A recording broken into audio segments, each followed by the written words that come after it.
vous rappeler que ce rendez-vous-là est vraiment différent des autres sessions, des autres soutenances que vous allez faire pendant la formation.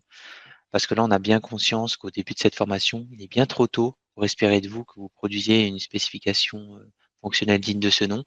Donc, ce rendez-vous, c'est pas une évaluation en tant que telle, c'est plus une session de coaching individuelle et collective qui va permettre bien, de valider un niveau de connaissance pour poursuivre la formation.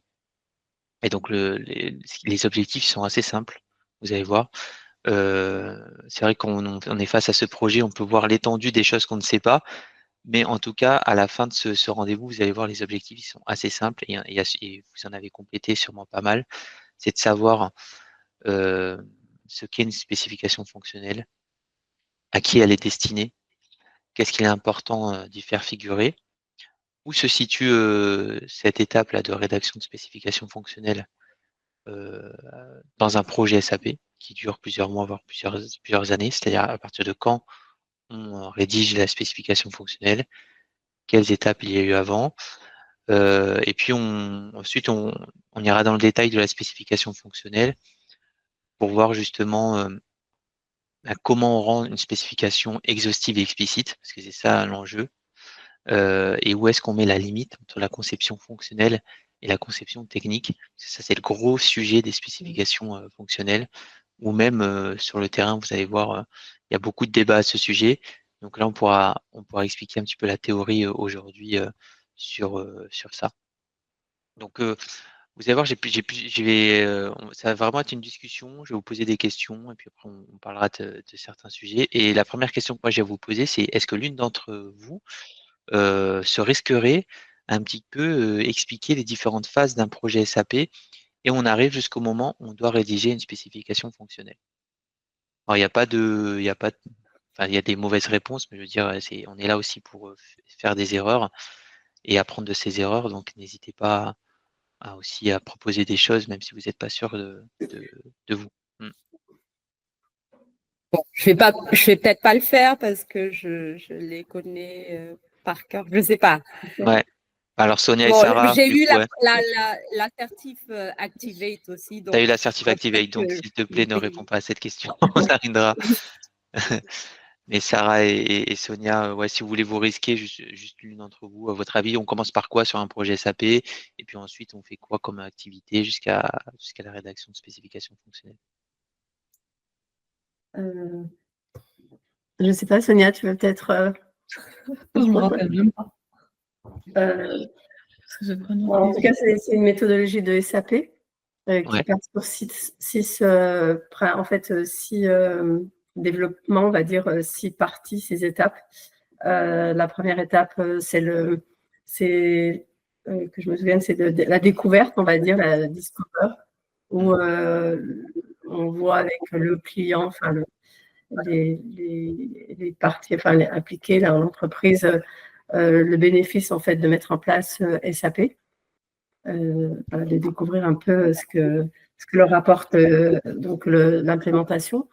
Ensuite, il y a la partie préparation, donc là où l'équipe des consultants donc, sont mis en place. On a des préparations par rapport au projet. On a la troisième partie où on est dans l'exploration. Je pense que c'est l'exploration. Donc là, c'est les stratégies. Alors, j'explique moins bien. Enfin, je pense que là, j'avais noté un petit peu des petites choses. Ouais, mais sans te fier à cette méthodologie qui est très complète et complexe. Oui. Je pense que la partie spécifique, elle arrive un peu avant le Go Live. Ouais. On est un peu avant le Go Live, avant même la préparation des utilisateurs, la formation des utilisateurs. Je pense que puis on arrive vers le Go Live et là, on gère toutes les spécificités avant la formation des utilisateurs. Donc, ce sera à ce moment-là qu'on rédige les spécifications fonctionnelles. Oui, Ok. oui. Yes. Alors, tu vois, moi, on va le relister ensemble et je vais vraiment faire exprès de prendre mes distances par rapport à ce qui est présenté dans la méthodologie Activate, qui est très complète et complexe. Et avant de savoir tous ces éléments de la méthodologie Activate, il y a certains b.a.-ba qu'on retrouve dans tous les projets IT et que vous allez retrouver aussi dans la vraie vie sur les projets. Donc en fait, on commence toujours par déjà le recueil des besoins des utilisateurs. Donc ça, c'est une première phase qui permet de rédiger un cahier des charges. Donc c'est une phase qui peut être très longue, hein, parce que souvent, les projets SAP, donc on est sur un ERP. L'ERP, c'est vraiment la colonne vertébrale d'une organisation. Donc ça nécessite aussi qu'on coordonne les besoins des différents services, aussi des différentes filiales, parce que généralement on crée un corps modèle pour un groupe. Et donc ce moment-là de recueil des besoins, de définition des besoins, eh bien des fois ça dure plus de 6 mois, même près d'un an, le temps qu'on s'aligne, que tous les services de l'entreprise s'alignent sur la cible, sur leurs besoins. Et c'est souvent aussi un moment un petit peu clé pour une organisation, parce que c'est le moment aussi où elle peut unifier ses pratiques, parce qu'au fur et à mesure des opérations, c'est vrai que les pratiques, elles peuvent évoluer, c'est-à-dire qu'une filiale gère les appros d'une certaine manière, une autre filiale d'une autre manière. Donc aussi, la définition des besoins, ça permet de les unifier. Et puis aussi, au fur et à mesure des opérations, on n'a pas toujours le temps de maintenir les processus, les processus, enfin la formalisation des processus métiers, des procédures. Donc souvent, cette étape de recueil des besoins, c'est un moment où justement, on les rédige. On dit, voilà comment on travaille chez nous, c'est notre processus métier qu'on a, donc on le cartographie, on met à jour les procédures. Donc ça, c'est une phase qui peut être plus ou moins longue. On verra tout à l'heure qu'il y a des manières de l'accélérer, mais en tout cas, dans la manière plus traditionnelle, comme le font la plupart des entreprises, c'est plus ou moins, c'est quand même assez long. Et donc, une fois qu'on a fait cette phase, généralement, on documente dans un cahier des charges, mais c'est pas toujours le cas, hein. Narendra, je sais pas de ton expérience, mais c'est plutôt rare qu'en tout cas, on ait des cahiers des charges très bien formalisés sur SAP. Et donc, voilà, c'est dommage. Mais du coup, la phase suivante, c'est une phase où on va faire alors, il a plusieurs noms. En français, ce serait une analyse d'écart. En anglais, on parlera de fit to standard analysis ou de gap analysis. En fin de compte, c'est le moment où on prend tous les besoins qui ont été tous les besoins de l'organisation qui ont été documentés dans le cahier des charges et on les met en adéquation avec les possibilités du logiciel SAP. Et donc, cette étape-là d'analyse d'écart va nous permettre d'identifier des écarts, justement, c'est-à-dire des besoins ou des exigences qui ne sont pas couverts par les possibilités du logiciel. Et donc, sur ces écarts, voilà, il y a deux issues, en fin de compte. Soit on va développer une nouvelle fonctionnalité qui n'est pas encore présente dans SAP, donc ça on le fera spécifiquement, ou alors on va plutôt modifier notre procédure, notre façon de faire pour être plus conforme à ce qui est possible de faire dans SAP. Donc là, on ne modifiera rien dans SAP, c'est juste nous, en termes de processus utilisateur, qui allons nous adapter. Est-ce que c'est clair pour le moment, jusqu'à cette étape-là? Oui. Ok. Et j'ai une deuxième question pour vous. Donc, si on se met en situation demain, vous êtes consultante SAP, vous faites cette étape de Fit to Standard Analysis. Donc, ça ne sera pas demain, hein, parce que sur les projets, c'est des consultants avec 5, 10 années d'expérience. Généralement, c'est les plus expérimentés qui font ça, parce qu'il faut vraiment connaître toutes les possibilités de SAP et avoir cette expérience. Mais bon, si demain vous serez dans cette phase-là, et donc sur MM ou sur SD, vous serez sûrement face à un donneur d'ordre qui sera un directeur supply chain ou un responsable supply chain. Quel argumentaire vous apporterez à ce responsable supply chain pour le convaincre de ne pas développer une fonctionnalité spécifique et de plutôt rester sur le standard? En d'autres termes, ça serait quoi les inconvénients de faire un développement spécifique? Là, Narendra, tu peux répondre si tu veux. Parce que c'est plus au niveau de la maintenance derrière, parce que les fonctionnalités standards de SAP, lorsqu'il y a une mise à niveau ou une nouvelle version de SAP qui sort, normalement, les fonctionnalités standards sont maintenues, ou en tout cas, SAP, en fait, reprend automatiquement, je ne sais pas si je l'explique bien, mais reprend automatiquement ces fonctionnalités-là et tout ce qu'on a développé dedans. Alors que les développements spécifiques, normalement, si on ne le fait pas sur BTP, d'après les consultants avec qui j'ai pu travailler à l'époque, mais Julia n'hésite pas à me corriger si je me trompe. Normalement, les développements spécifiques, on doit nous-mêmes, s'il y a une nouvelle version qui sort, on doit nous-mêmes, on va dire, les adapter à cette nouvelle version. Chose complexe quoi, à faire parce que des fois, il faut même tout redévelopper, si je comprends bien.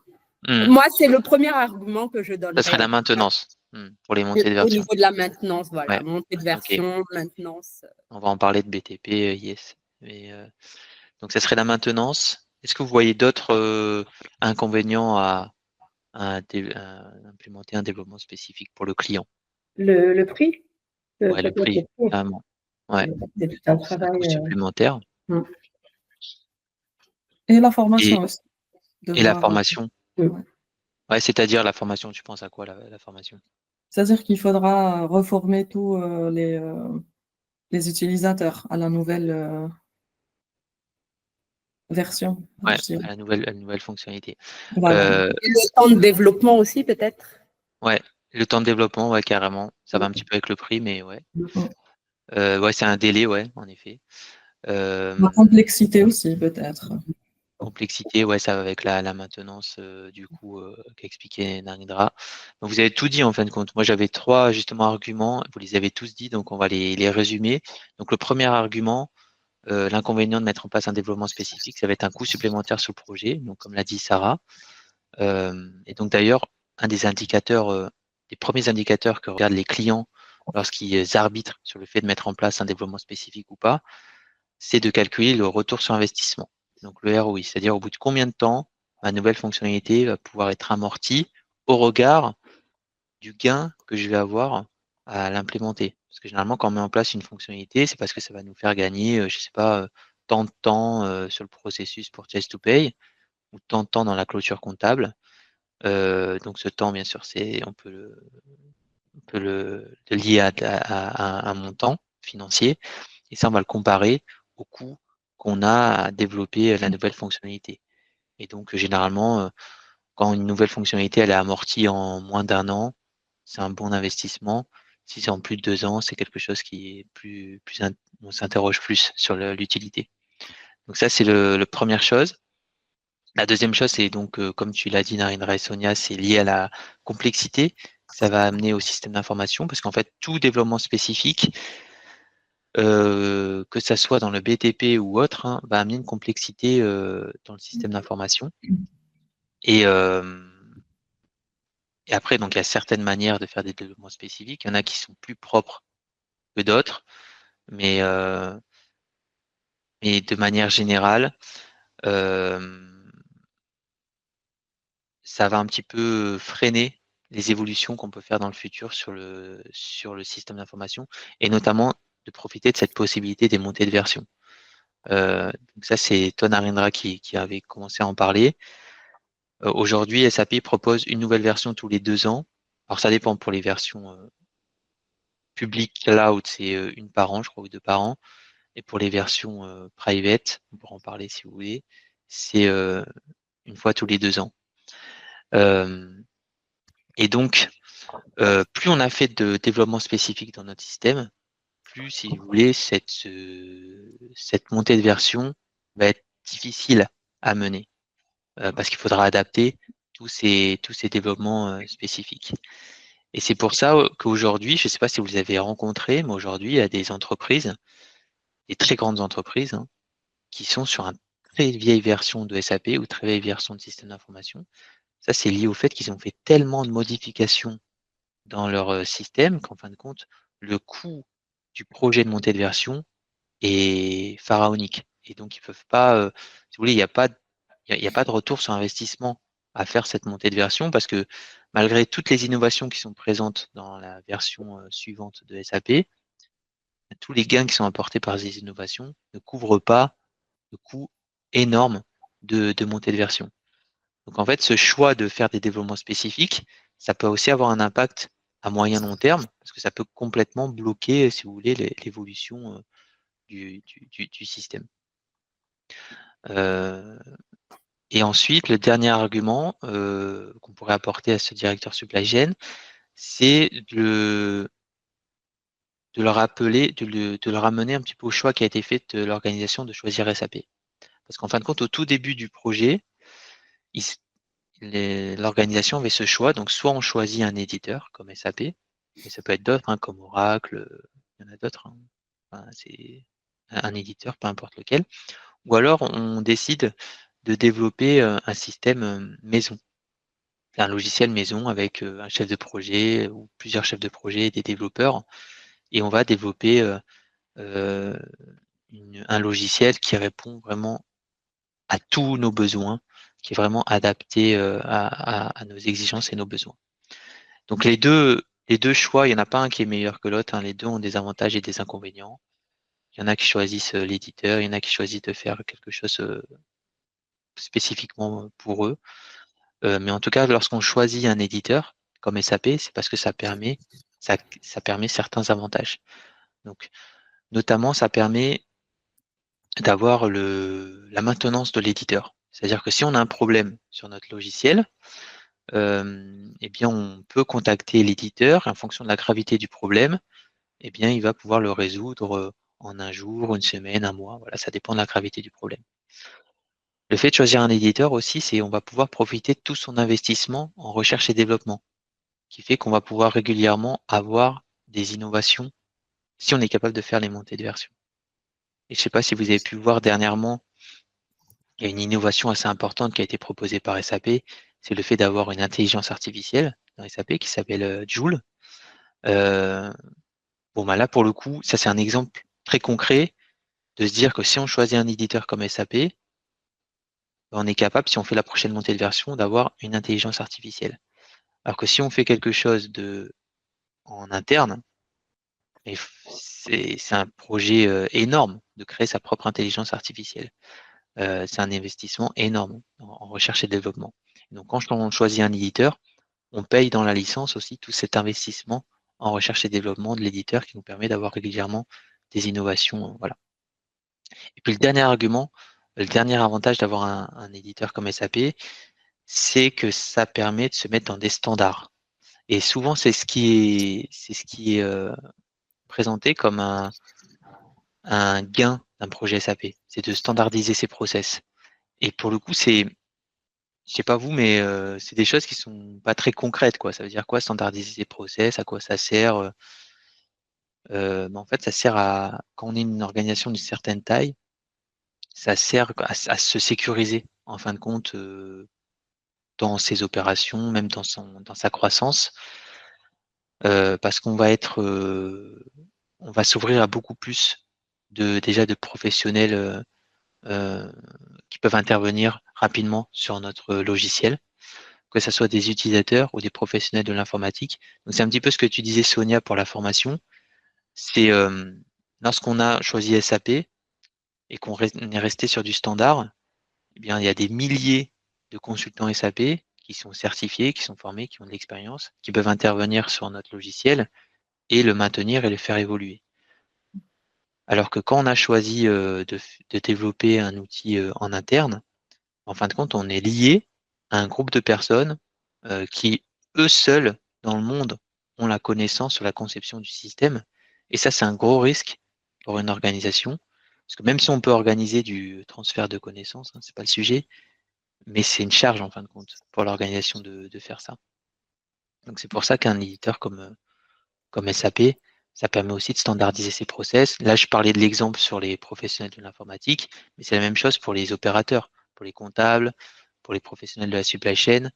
On est dans des processus standards qui sont admis un petit peu par toutes les grandes organisations, qui sont utilisés par toutes les organisations, et donc qui permettent à une personne, une fois qu'elle est recrutée, d'être rapidement autonome sur nos processus, parce qu'ils n'ont pas des particularités qu'on aurait implémentées nous seuls dans le monde. Donc voilà un petit peu les inconvénients, les avantages d'avoir choisi un éditeur comme SAP.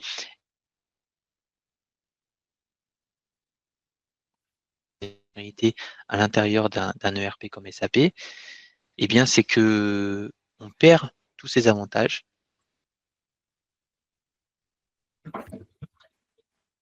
Ça se coupe ou... C'est-à-dire qu'on va.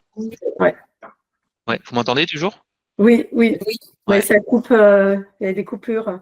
Ah, donc je disais que lorsqu'on fait le choix de développer spécifiquement des nouvelles fonctionnalités dans SAP, bien on perd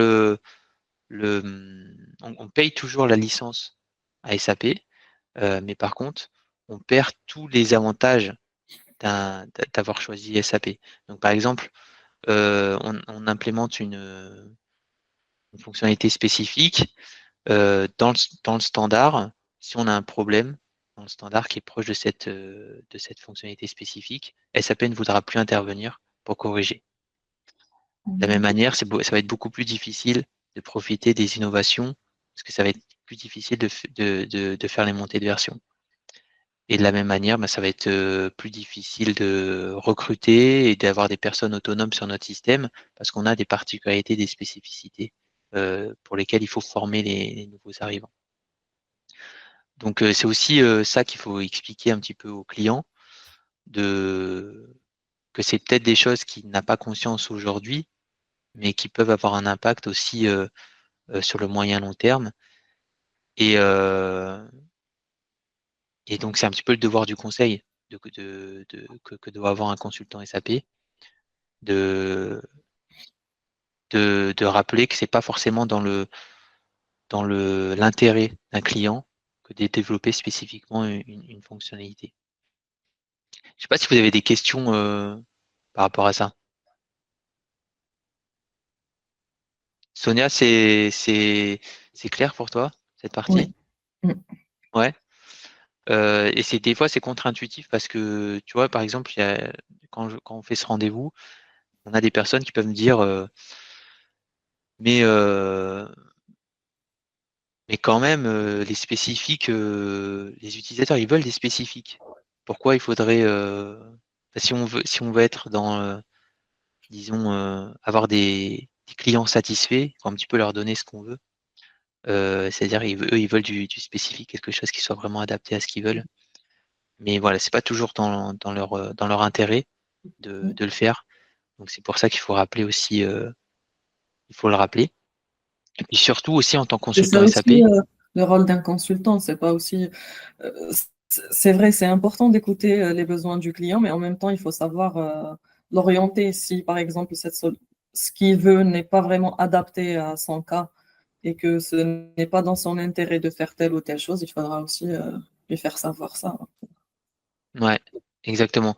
Et puis c'est vrai que cette position de conseil là qu'on doit avoir, c'est pas évident au quotidien. On peut se sentir des fois schizophrène parce que des fois on a un client qui est obtus, qui veut son spécifique, parce que lui il pense court terme, il pense pas à tout ça et ça lui importe peu. Et puis des fois même il comprend pas. On a souvent on est employé par une société de conseil qui elle aussi peut avoir un intérêt à mettre en place des développements spécifiques parce que ça va développer son chiffre Oui, d'affaires. c'est ça. Donc c'est pour ça que c'est pas toujours évident De se retrouver d'avoir cette entre les position. deux, ouais. Voilà. Mm. Après, voilà, une fois qu'on a donné nos recommandations, c'est le client qui choisit. Ça, y a pas, y a pas de sujet. Mais on peut des fois un petit peu ça serait beaucoup plus facile de ne pas donner ses conseils en fin de compte et de faire des développements spécifiques en fait. Hein. Mais, sachez qu'on est aussi beaucoup jugé entre pairs. Et donc on va reconnaître la valeur d'un consultant SAP quand il a exploité au maximum les possibilités du standard. Et on est les consultants SAP jugent assez facilement de manière négative les consultants SAP qui mettent en place plein de développements spécifiques, même s'il existe des choses en standard. parce que c'est un petit peu, c'est quelque chose de facile à faire, parce que tout peut être fait en développement spécifique, et dans le temps, ça amène beaucoup de problèmes. Donc voilà. Bon. Alors, une fois qu'on a justement fait cette analyse d'écart, qu'on a apporté nos recommandations, donc on choisit sur tous ces écarts, est-ce qu'on met en place un développement spécifique ou pas. Donc ça, c'est documenté dans un document de conception générale qui détaille un petit peu toute la solution qui va être implémentée, donc qui détaille notamment tous ces écarts-là et la nécessité de mettre en place un développement spécifique pour chacun de ces écarts. On ne le détaille pas encore la fonctionnalité, mais on met dans ce document de conception générale qu'à cet endroit-là, on va devoir développer spécifiquement une nouvelle fonctionnalité. Et ça nous permet de chiffrer globalement la mise en œuvre de la solution, de la réalisation de la solution, parce qu'on sait à cette étape-là, eh bien, combien de développements spécifiques on va devoir mettre en place. Donc ça, c'est validé par le client. Et puis une fois que c'est validé, on passe à une phase de conception détaillée. Donc là, les consultants SAP ils retournent en atelier pour recueillir le besoin, mais c'est un besoin qui est beaucoup plus précis et détaillé par rapport à une fonctionnalité. Donc là, généralement, c'est pas avec les mêmes personnes d'ailleurs, c'est plus avec des opérationnels ou des key users, alors qu'avant, dans le cahier des charges, c'était plus avec des managers. Donc les ateliers de conception détaillée, là, pour le coup, on va beaucoup plus parler de comment doit être présenté l'écran, quelle information doit être présente à l'écran, quelles sont les règles de gestion à mettre en place. Donc ça, c'est le consultant SAP qui lead un petit peu ces réunions, ces ateliers. Et au-delà de rédiger une spécification fonctionnelle, parce qu'après, l'objectif, c'est de rédiger une spécification fonctionnelle, il y a tout un enjeu de compréhension des besoins des utilisateurs qui ne sont pas toujours très bien exprimés. Hein. Il y a beaucoup de choses pour eux qui sont évidentes et qui ne vont pas forcément dire aux consultants SAP. Donc c'est pour ça que c'est à ce moment-là aussi que le consultant SAP doit être capable de connaître un petit peu les bonnes pratiques d'un service. Là, en l'occurrence, ça serait par exemple le service approvisionnement pour le module MM ou l'administration des ventes pour le module SD. Donc d'être capable aussi de lire un petit peu entre les lignes pour proposer des solutions adaptées. Voilà. Donc on fait ces ateliers de recueil des besoins, et puis ensuite l'objectif du consultant SAP, c'est qu'il puisse rédiger une spécification fonctionnelle qui va expliquer la fonctionnalité à mettre en œuvre aux développeurs. Voilà. Et entre ces ateliers et la spécification fonctionnelle, hop, un instant, on a été coupé. J'ai mon téléphone qui a sonné. Vous m'entendez toujours? Oui. Ouais. Oui. Mais entre les deux, entre ces ateliers et la spécification fonctionnelle, eh bien, on peut avoir un livrable que vous avez eu, vous, dans le cadre de l'exercice que vous devez faire, qui est l'expression de besoin. Donc, l'expression de besoin, ça peut être un livrable également présent sur les projets qui permet de détailler le besoin des utilisateurs de manière exhaustive. Et on peut le retrouver dans certains projets, notamment c'est des projets d'une grande taille, hein, pour des organisations de grande taille, parce que ça permet de sécuriser le projet, en fin de compte. Donc là, à ce moment-là, il y a généralement une équipe de consultants qui sont proches des utilisateurs, qui vont les aider, donc on appelle des business analysts ou consultants AMOA, qui vont les aider à bien exprimer leurs besoins, retranscrire dans un document pour qu'ils puissent ensuite être exploités par un consultant SAP, un autre consultant SAP, qui lui va pouvoir sur cette base rédiger une spécification fonctionnelle et gérer la relation avec le développeur. Voilà. Donc c'est pour ça que dans certains projets, on retrouve cette expression de besoin. Est-ce que vous avez des questions pour l'instant? Narendra, n'hésite pas à partager toi ton expérience sur ton projet par rapport à tout ça. En fait, bon, tout ce que Julien a dit, c'est ce qu'on vit réellement en pratique, hein. C'est exactement ça. Et l'absence de cahier des charges, c'est dans les projets SAP et d'autres projets d'ailleurs, hein, c'est récurrent, quoi. Ça arrive souvent, voire très souvent. Donc, c'est à nous d'aider le client, enfin les utilisateurs, à exprimer leurs besoins au final. Voilà. Et si on attend le client pour faire ça, bon, on va attendre longtemps, hein. Enfin, la plupart du temps, en tout cas sur tous les projets, c'est comme ça que ça marche. Sauf si le client a embauché un AMOA pour l'aider à rédiger le cahier des charges. Bon, c'est souvent le cas des grosses sociétés, des grosses boîtes. Mais après, pour les sociétés, les PME et autres, bon, Voilà. c'est comme le dit Julien, c'est exactement ça. Voilà. Donc, c'est vrai que dans cet exercice que vous avez eu là, on vous a un petit peu mâché le travail parce qu'on vous a donné une expression de besoin où tout était détaillé, etc. Mais comme le dit Narendra, l'enjeu sur les projets, c'est surtout de bien comprendre les besoins des utilisateurs. Et ils ne sont pas toujours bien formalisés. C'est pour ça que, et c'est normal, hein, parce que c'est pas leur métier aussi d'exprimer leurs besoins en termes de fonctionnalité, hein. Eux, c'est plutôt des opérateurs. Ils excellent dans la supply chain, dans la comptabilité. Mais après, c'est un tout autre métier de créer de nouvelles fonctionnalités. Et donc, c'est pour ça que, au-delà de bien rédiger une spécification fonctionnelle, l'enjeu de cette phase-là de conception détaillée, c'est de bien comprendre les besoins des utilisateurs. C'est vraiment toute cette phase d'élicitation des besoins. Donc, ça passe par poser les bonnes questions, avoir une bonne écoute, mais surtout, ça passe par connaître un petit peu les bonnes pratiques du métier. Donc ça, c'est un des piliers de compétences du consultant SAP. C'est aussi de bien connaître les bonnes pratiques du métier, des administrations des ventes, de la logistique, des appros en fonction du domaine. Donc si vous avez une expérience dans ce domaine, ça c'est top parce que vous allez pouvoir vraiment capitaliser dessus. Et lorsque vous serez face à des utilisateurs, et vous connaîtrez exactement leur quotidien et leurs besoins. Et il y a peu de consultants SAP aujourd'hui qui sont capables d'avoir cette expérience-là, parce que beaucoup sont comme moi, hein, c'est-à-dire directement après leurs études, on est devenu consultant SAP.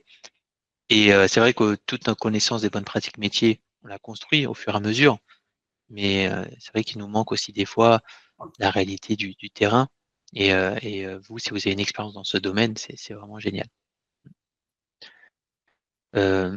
Ok, donc une fois qu'on a fait la spécification fonctionnelle, le développeur, bien, il va pouvoir faire cette fois-ci la conception technique. Donc c'est savoir comment il va organiser le développement. Il va développer dans le langage de programmation adéquat. Il va rédiger une spécification technique. C'est pas sur tous les projets, hein, mais des fois ça peut être demandé de rédiger une spécification technique, c'est-à-dire le développeur va expliquer le développement qu'il a réalisé, et puis il va mettre à disposition ce développement spécifique tout d'abord au consultant SAP pour qu'il puisse vérifier que ça fonctionne comme il a attendu. Et puis une fois que le consultant SAP a fait ses vérifications, il va pouvoir le mettre à disposition des utilisateurs ou des key users pour qu'ils puissent, eux, le tester avant la mise en production. Et une fois qu'ils auront vérifié ça, donc là, on est dans la phase de recette utilisateur, ou en anglais, on parlera de User Acceptance Test. Eh bien, c'est à ce moment-là où on aura vraiment quelque chose de validé qui pourrait être utilisé par les utilisateurs finaux. Juste une question, pour revenir à peut-être que je n'ai pas suivi à un moment donné.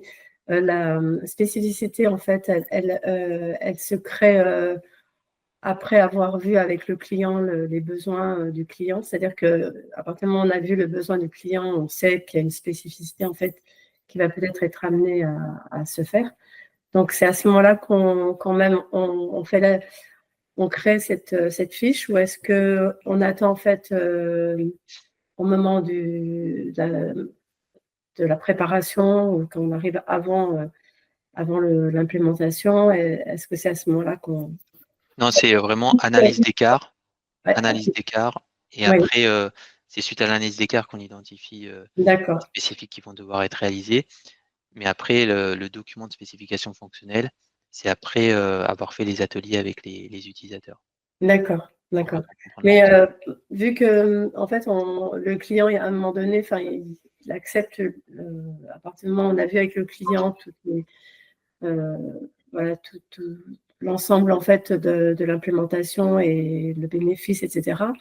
Donc lui déjà, il est au courant, enfin, il sait qu'il va devoir mettre en place, enfin, il est informé qu'il aura une spécificité. Et donc, est-ce que ça peut être pour lui quelque chose en fait de bloquant dans le sens où si c'est pas, voilà, si cette spécificité n'est pas en place, est-ce que voilà, il poursuit ou pas? Est-ce que voilà, comment, je veux dire, est-ce que ça peut être bloquant dès le départ, je veux dire, et voilà, est-ce que le consultant sera peut-être amené à ce moment-là de vérifier si voilà, cette spécificité va se mettre en place ou pas. Enfin, voilà, je suis un peu par rapport au client. Voilà, lui, il Ouais. veut une spécificité à ce moment-là, enfin, et on en parle. Il n'est pas d'accord, enfin, de rester sur du standard. Comment nous, en tant que consultant, on peut lui dire, OK, on fera une spécificité. Voilà, il faut peut-être voir, je pense, le service voilà, qui gère le changement, enfin la mise en place.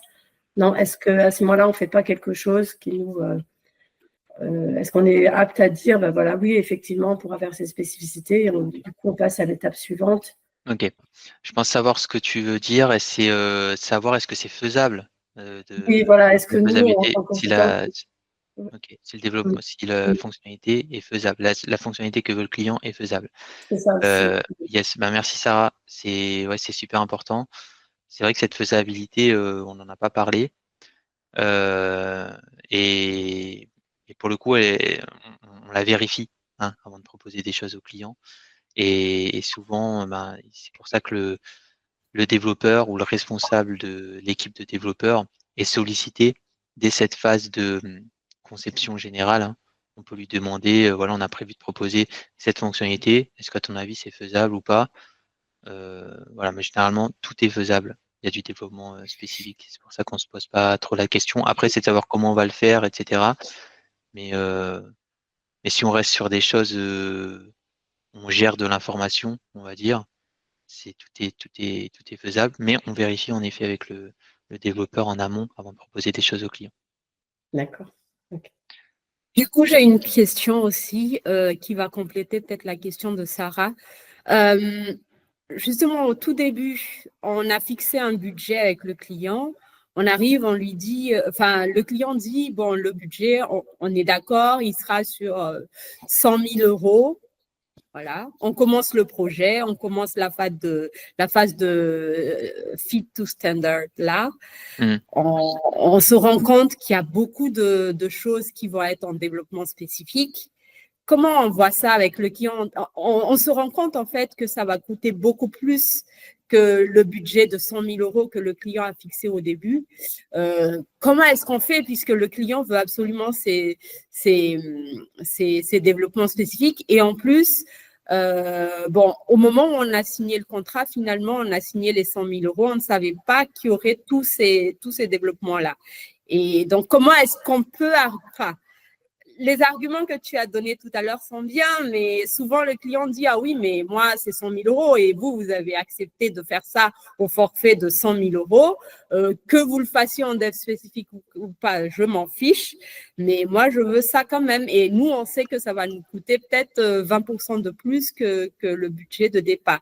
Comment est-ce qu'on gère ça? Enfin, c'est souvent le problème qui se pose. Ouais, c'est clair. Bon, après, ça n'arrivera, ça c'est des problématiques de chef de projet, de directeur de programme. On peut en parler là, hein, mais c'est vrai que c'est plutôt loin du quotidien d'un consultant SAP, hein, déjà. Mais par contre, moi, je peux te donner mes retours d'expérience par rapport à ça. Déjà, ça, c'est toute la difficulté de vendre au forfait. Quand tu vends au forfait, il faut faire une analyse en amont, au moins un audit. Et sans faire d'audit, tu prends de très grands risques en fait à vendre au forfait. Et après, on peut vendre au forfait, mais généralement, ce qui est vendu au forfait, c'est après cette phase d'analyse. Donc, moi, ce que j'ai vu sur les projets, c'est d'abord on vend une prestation de conception, voilà. Et après, dans cette conception, on est capable de vendre ensuite une prestation de mise en œuvre de SAP. Et les deux peuvent être du forfait, en fin de compte. Voilà, les deux peuvent être du forfait parce que la conception, généralement, tu arrives à la chiffrer en fonction de la taille de l'entreprise, tu vois, tu peux avoir des ABAC pour la conception, du nombre de modules qu'ils souhaitent. Et la mise en œuvre, ben, c'est une fois que tu as fait toute cette analyse d'écart, tu sais tout le paramétrage que tu vas devoir faire, tout le spécifique. Et pour le coup, tu arrives à proposer quelque chose qui est plus adéquat. Je ne sais pas si j'ai répondu à ta question, Narendra. Oui, tout à fait. En fait, c'est ça. Donc, on va d'abord chiffrer la phase de conception, Ouais. recueil de besoins, etc. Et puis la phase d'implémentation à côté, ce qui me paraît vraiment, oui, cohérent. Ouais. Oui, oui. Alors, même si généralement, en fait, on chiffre tout au départ, mais on met une petite ligne dans le devis en disant que le chiffrage de mise en œuvre sera actualisé après la conception. Et en fonction du nombre de spécifiques, il pourrait être plus. Et tu peux même partir sur une hypothèse de nombre de spécifiques en disant il y aura 5 spécifiques. Et voilà. Ça peut être fait aussi parce que généralement, ils aiment bien avoir une vision globale. Voilà. Avec plaisir. Écoutez, avant d'aller dans le détail de la spécification fonctionnelle, moi j'aimerais aussi qu'on parle de quelque chose qui est important de savoir à la fin de ce projet, c'est les différents types de fonctionnalités qu'on peut créer en spécifique dans SAP et qu'on retrouve avec l'anagramme RICEF, R-I-C-E-F-W. Alors, est-ce que vous l'aviez déjà vu, ce mot RICEF? Toi, Narendra, tu l'as vu? Même dans les cours qu'on a eu à faire Ouais, dans les cours, jusque-là, ouais. il y en a. Ok. Ok. Donc, RICEF, c'est quand même ben, c'est plutôt rare que les gens l'ont vu parce que c'est pas très utilisé dans la francophonie, mais par contre, en, en anglais, SAP l'utilise beaucoup. Donc, vous pouvez le retrouver dans les documentations. Donc, RICEF, c'est un sigle où chaque lettre correspond à un type de fonctionnalité qu'on peut retrouver dans SAP. Ça fait partie quand même de la culture de, que vous devriez avoir à la fin de cette formation, notamment pour les entretiens ou même sur les projets, parce qu'on peut utiliser ce terme. En fin de compte, RECEF, c'est vraiment utilisé comme un synonyme de développement spécifique. On peut entendre un chef de projet dire, voilà, sur ce projet, nous avons 15 RECEF. Sous-entendu, nous avons 15 développements spécifiques. Et donc, on va les lister, chacune de ces lettres pour que ça soit totalement clair pour vous. Donc, RECEF, ça commence par un R. R, c'est pour report. Et donc, report, à votre avis, c'est quoi un report? Si vous deviez le définir à... Un listing, un reporting. Ouais, un listing, un reporting, ouais.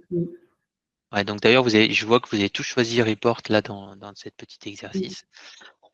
Et c'est vrai que un report, c'est pas évident de le traduire en français parce que c'est vraiment admis dans notre langage.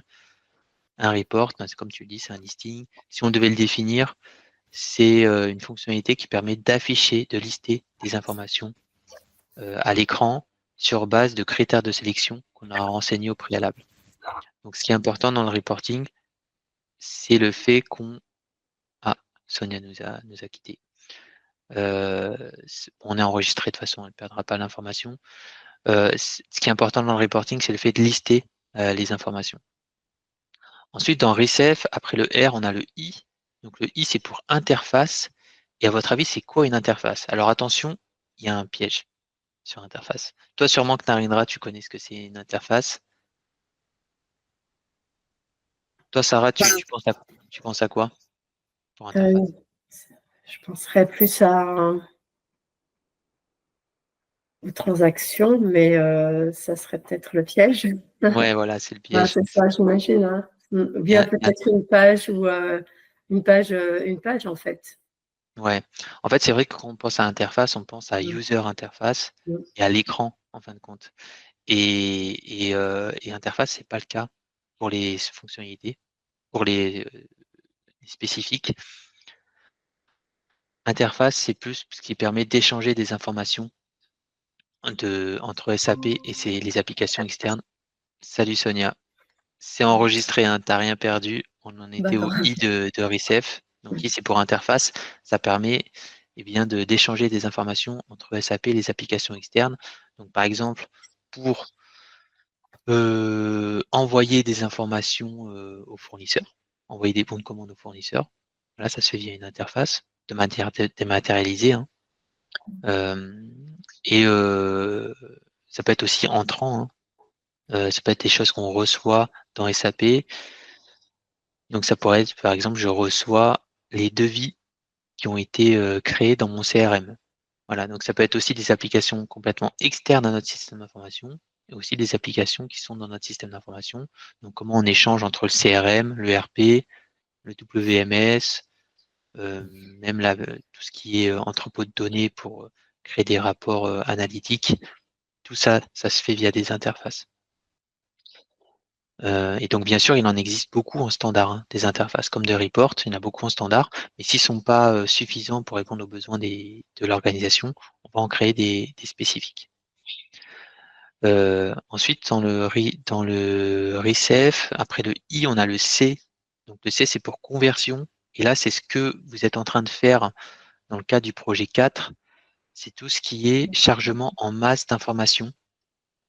Alors, vous voyez dans le projet 4, vous voyez les fonctionnalités standards qui existent, qui permettent de le faire. Donc, LSMW, il y a le cockpit de migration également. Mais si ce ne sont pas suffisants par rapport aux besoins et contraintes de l'organisation, on va faire des développements spécifiques de type conversion, voilà, pour charger en masse des informations. Ensuite, on a le E. Le E, c'est pour enhancement. Et c'est là où des fois, il y a des personnes qui se trompent en fait pour choisir le modèle de document de J'avais ce projet. hésité, moi, T'as entre. hésité, Sarah? Ouais, Ok. alors, ouais. Au Ouais. départ, j'ai commencé avec Enhancement et puis ensuite, je suis revenue sur Report. Tu t'es rendu compte quoi, que c'était pas forcément adapté. Et Mm. ça, je pense que c'est lié au terme enhancement en soi, parce que si on le traduit littéralement, enhancement, ça veut dire amélioration, Amélioration. extension. Ouais, donc, en fin de compte, tu peux mettre tous les spécifiques dans cette Mm. catégorie. Sauf qu'on va réserver les enhancements qu'à certains cas. Mm. Alors, ça va être, par exemple, un cas d'enhancement. D'ailleurs, il y a deux enhancements. Hein. Il y a les enhancements simples et les enhancements complexes. Donc, enhancement simple, ça va être, je vais ajouter une donnée dans mon modèle, dans ma base de données. Donc, par exemple, je suis Airbus. Pour fabriquer mes avions, j'ai besoin d'une information qui sont importantes, mais qui n'est pas disponible dans SAP. Donc, je vais ajouter cette information dans ma base de données. Je vais la faire apparaître à l'écran pour que les utilisateurs puissent aussi modifier ou saisir des informations. Donc, ça, c'est un exemple d'enhancement simple. Un autre cas d'enhancement simple, ça va être, je veux mettre en place un contrôle. Par exemple, dans mon processus, je veux que mes utilisateurs, à un instant donné du processus, et puis pas saisir, par exemple, une date qui est trop loin dans le futur ou trop loin dans le passé. Il y a pas mal de choses qui sont possibles de faire via du paramétrage. Hein. Des fois, c'est pas le cas. Donc, on le fera via du développement spécifique. Et là, ça sera un enhancement. Et puis, on a des enhancements plus complexes, où c'est là, carrément, on va créer des nouvelles transactions, des nouvelles applications qui vont non seulement nous permettre d'afficher des informations, mais aussi de pouvoir modifier les informations. Donc c'est ça la grande différence avec les reports, c'est que les reports, on est dans de l'affichage pur, et dans l'enhancement, on a cette capacité aussi de pouvoir modifier les informations, en créer de nouveaux. Donc généralement, c'est pour créer dans ce qu'on appelle des cockpits qui vont permettre d'automatiser pas mal de choses. En fin de compte, ça peut être un exemple d'enhancement complexe, ça va être je vais créer un gros cockpit qui va me permettre, à partir des informations que j'aurai saisies, d'exécuter plusieurs transactions dans SAP. Tu vois, d'automatiser pas mal de choses. Ça pourrait être aussi, j'ai un nouvel objet métier qui n'est pas présent dans SAP. Donc, je dis n'importe quoi. Par exemple, les lettres de crédit, qui n'est pas présent dans l'ERP, qui est présent dans des modules spécifiques, mais pas dans l'ERP. Bah, si je veux le gérer sans acheter les modules spécifiques, je ferai un développement spécifique de type un enhancement complexe. Voilà, où j'aurai une nouvelle transaction, une nouvelle application qui me permettra de créer des lettres de crédit, de modifier des lettres de crédit. Voilà. Donc ça, c'est les enhancements complexes. Alors, je suis un peu enrhumé, désolé, je parle du nez. Non, ça ne s'entend pas. Ok, cool. Ensuite, on a le F dans RICEF. Donc, le F, c'est pour formulaire. Et donc, formulaire, c'est tous les documents qu'on peut éditer depuis SAP. Donc, ça va être les bons de commande, les factures de vente. Bon, il y en a beaucoup. Hein. De toute façon, sur chaque objet, dites-vous que sur chaque objet métier que vous rencontrez dans SAP, ça peut être des factures, des fournisseurs, des clients, des commandes. Vous avez la possibilité d'éditer, en fait, cet objet métier dans un document.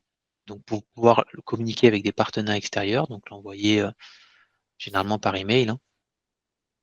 Hein. Et donc, ces documents, si on veut les adapter, eh bien, on passera par un développement spécifique. Alors, maintenant, il y a une possibilité de le faire sans développement spécifique. Enfin, ça sera un développement, mais qui sera plus à la main des utilisateurs. Donc ça, c'est tous les développements qui sont liés au formulaire. Et pour le coup, il y a beaucoup de développement sur les projets liés au formulaire. Pourquoi? Parce qu'il y a toujours cette volonté du client de déjà modifier la charte graphique du formulaire standard, qui n'est pas très jolie, et aussi d'ajouter ou d'enlever des informations qui sont présentes dans ce formulaire. Donc ça, c'est pour le F. Et puis ensuite, on a une dernière lettre, c'est le W qu'on n'entend pas dans RICEF. Donc W, c'est pour workflow. Et workflow, c'est très rare sur les projets. C'est pour mettre en place des circuits de validation complexes pour valider, je ne sais pas, des factures, par exemple, ou des commandes. Alors, il existe dans le paramétrage SAP la possibilité de mettre en place des circuits de validation. Mais si on veut, à partir d'un certain niveau de complexité, on sera obligé de passer par un développement spécifique de type workflow. Donc moi, je l'ai vu une seule fois sur un projet. C'était chez le ministère des Finances, qui recevait toutes les factures fournisseurs pour l'État français. Donc c'est des millions de factures par an. Et donc ils avaient besoin d'un système pour facilement pouvoir les valider. Donc ils ont mis en place un développement spécifique de type workflow. Est-ce que vous avez des questions par rapport à ces spécifiques-là? Ok, top. Là, ce qu'on va faire maintenant, c'est qu'on va regarder les documents que vous avez produits. Donc, je vais commencer par un. On verra si c'est nécessaire d'en lire d'autres. Hop.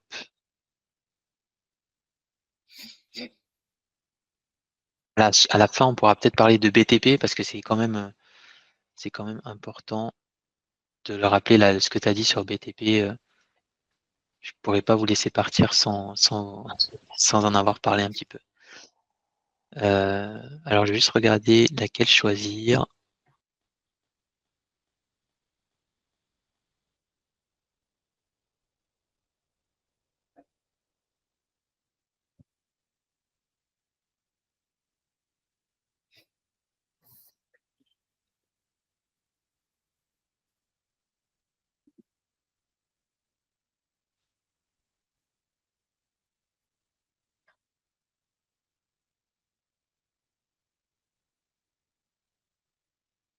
Ok, donc on va partir de celle de Sonia, et puis on verra si avec celle de Sonia on a répondu à toutes vos questions, sinon on ira regarder les vôtres. Celle de Narendra et de Sarah. Allez. Donc déjà, l'enjeu aussi quand on rédige des livrables sur SAP, c'est de partir du bon modèle. Il y a une erreur qu'on peut faire en tant que débutant, c'est par exemple on a une spécification fonctionnelle à rédiger ou un document de conception, c'est de partir from scratch, c'est-à-dire prendre un document et écrire et d'essayer de détailler la fonctionnalité de cette manière. Vous allez perdre beaucoup de temps en faisant ça, en essayant de réinventer la roue, parce qu'en fin de compte, tout ce que vous souhaitez documenter ou faire dans SAP, dites-vous qu'il y a déjà quelqu'un qui l'a fait, il y a sûrement l'éditeur lui-même qui propose quelque chose. Donc, l'enjeu aussi quand on est dans l'écosystème SAP, c'est d'avoir des bons modèles de documents, des bons templates, des éléments de référence qui nous permettent de gagner du temps, en fin de compte, sur les projets, parce que tout a déjà été fait au préalable. Donc là, l'enjeu, c'était, maintenant que vous avez ces modèles de documents qui ont été proposés par SAP eux-mêmes, donc vous avez un modèle de document par type de développement spécifique, eh bien l'enjeu, c'est de l'utiliser à bon escient. Donc là, dans le cadre de ce petit exercice, en effet, il fallait choisir le modèle lié au rapport, parce qu'on était sur un reporting. Moi, quand j'ai commencé avec le enhancement, en fait, au départ, on arrive à remplir, mais après, les questions, elles sont plus adaptées, en fait. Voilà. Et du coup, on est bloqué. Et quand je suis repartie sur le rapport, j'ai vu que voilà, ça correspondait à ce que je voulais noter. Donc, voilà. Bon, après, on est sûr que c'est celui-là, en fait, Exactement. dans le rapport, enfin, dans la fiche. Et en fait, c'est tout bête parce qu'une fois que vous avez choisi le bon modèle, vous avez fait 80% du travail parce que comme tu le dis, Sarah, vous êtes guidé par les différentes sections voilà, qu'il faut compléter. Donc, il y a deux parties dans ce modèle. Il y a la partie contexte et la partie conception. Donc, toi, Sonia, tu as fait le choix de traduire en français. Tu t'as pris un risque parce qu'en fin de compte, tu verras que des fois, les traductions qu'on peut faire de l'anglais à français ne sont pas forcément adaptées, on perd du sens. Oui, c'est vrai. Donc, voilà. Mais je pourrais le préciser. Alors, Donc, tu vois, par exemple, généralement, il faut les établir en anglais, c'est ça? Comme toi, tu as fait dans le... soit t'es assez sûr de toi sur la traduction, soit tu laisses en anglais. Ouais, le plus simple, c'est de laisser en anglais. D'accord. Et comment on fait pour les clients plutôt francophones? Ouais, alors là, il faut traduire, mais il faut trouver vraiment la bonne traduction sans perdre de sens, quoi. Mais on verra que en soi, il y a juste deux, trois parties où on peut être vigilant. Donc là, tu as mis historique de l'entreprise, tu vois, donc historique de l'entreprise, on parlera plus de origine du besoin métier, même si là, c'est valide. Donc là, tu as expliqué un petit peu l'origine du besoin métier, du coup, quelle activité du processus métier était concernée par cette demande. Ensuite, on a les parties 1.2 et 1.3 qui permettent de documenter l'analyse d'écart qui a été faite au préalable. Donc là, tu as traduit pourquoi la norme SAP n'est-elle pas appropriée ou suffisante. Donc on parlera plus de standard SAP plutôt que de normes, même si norme c'est valide, mais c'est juste qu'on a plus l'habitude d'utiliser standard SAP. D'accord. Et donc là, tu as expliqué les limites de la transaction MM04, donc notamment impossible de traiter plusieurs articles, voilà. Et ce qui est intéressant aussi, on n'en a pas parlé, mais lorsqu'on fait l'analyse d'écart, on peut, même si on n'a pas une fonctionnalité ou du paramétrage qui permet de répondre aux besoins du client, on peut très bien lui proposer des alternatives qui peuvent être acceptées. Donc une alternative, ça pourrait être par exemple, au lieu d'utiliser une application, comme peut-être vous le souhaitez, vous pouvez peut-être utiliser deux applications ou deux transactions l'une après l'autre pour avoir le résultat escompté. Ou alors, peut-être que vous pouvez aussi retravailler votre résultat sous Excel pour avoir le résultat escompté. Donc, c'est des choses qui peuvent être proposées aux clients, qui peuvent être acceptées aussi, si ça économise un développement spécifique, je ne sais pas, 20, 30 000 euros, il y a de grandes chances que ça peut être accepté. En tout cas, si ça n'a pas été accepté, c'est intéressant de le documenter. Ces deux parties-là, c'est super important de les documenter. Et enfin, c'est super intéressant. C'est pas super important. C'est intéressant de les documenter. On le retrouve rarement sur les spécifications fonctionnelles sur les projets. Et je trouve que c'est bien dommage parce que là, en fin de compte, on explique la raison d'être du développement spécifique. Et il faut se dire qu'une fois qu'on a fait un développement spécifique, une fois qu'on a conçu le logiciel SAP, eh bien c'est quelque chose qui va durer dans l'entreprise des années, voire des dizaines d'années. Voilà. Et donc au bout d'un moment, on ne sait plus pourquoi un développement spécifique a été créé. Et on se pose tous la question pourquoi on n'utilise pas cette fonction standard, pourquoi on n'utilise pas ça. Donc il y a toujours aussi cette manière d'un petit peu de challenger ce qui a été fait au préalable. Et donc on gagne beaucoup de temps et ça apporte beaucoup d'informations aussi aux personnes qui sont présentes sur le projet, d'expliquer pourquoi on a mis en place cette fonctionnalité spécifique. Donc c'était quoi la limite du standard et est-ce qu'on a proposé des alternatives? Si oui, on le note ici.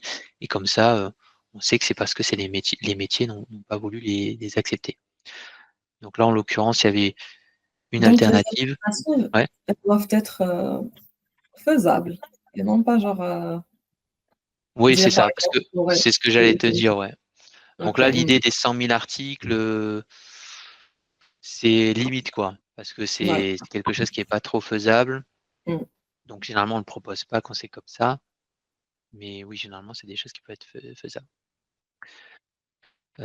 Ensuite, 1.4, tu as mis hors champ d'application. Donc ça, c'est tout ce qui est hors périmètre. Tu vois, on parlera plus de hors périmètre dans le langage des projets informatiques. Et donc ça, c'est aussi une section qui est importante. Donc là, vous n'avez rien à renseigner dans cette partie, dans le cas de cet exercice.